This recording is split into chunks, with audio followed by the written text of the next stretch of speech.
Hi, I'm Tanya Kochen. I've been the program manager of the U.S. Human Rights Fund, which is convening this conference. We are funders of human rights in the United States. We see an incredible energy around using the human rights framework in the U.S., and we know that there are activists all over the world who have deep experience as human rights activists, and that experience very much needs to be shared here in the U.S.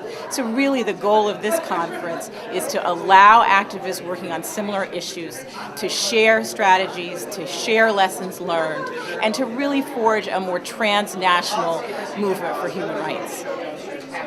My name is Ajamu Baraka. I am the director of the U.S. Human Rights Network.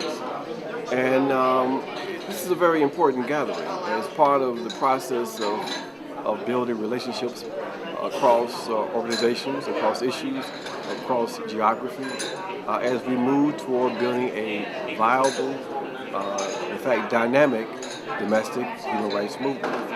It's important to come together to hear other experiences, especially those individuals and organizations from outside of the U.S., to compare notes, to learn from one another, and to fellowship, to recognize the fact that not only are we building an effective movement here in the U.S., but that this movement is connected to a worldwide movement, a movement of people who are struggling for social justice and against oppression.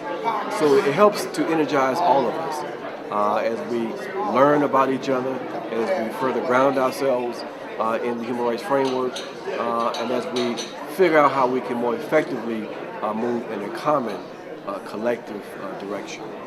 I'm Lisa Richardson. I'm with the Institute of Women and Ethnic Studies, and we do sexual and reproductive health work, women's health work, and a lot of mental health work post-Katrina. We've been around since 1993, but I'm a part of this convening because in the aftermath of Katrina, human rights is the fundamental way that we see all the work that we do. I think this kind of a meeting is really important, especially to be held here, because I think this is one of the greatest human rights disasters the United States has ever seen, and I think there's a lot that people around the world can learn and do to support the work that we're trying to do here. While people are trying to survive, they're also trying to rebuild and thrive. And without the human rights support of global advocates, the work is harder. Rosanna Cruz with Safe Streets, Strong Communities.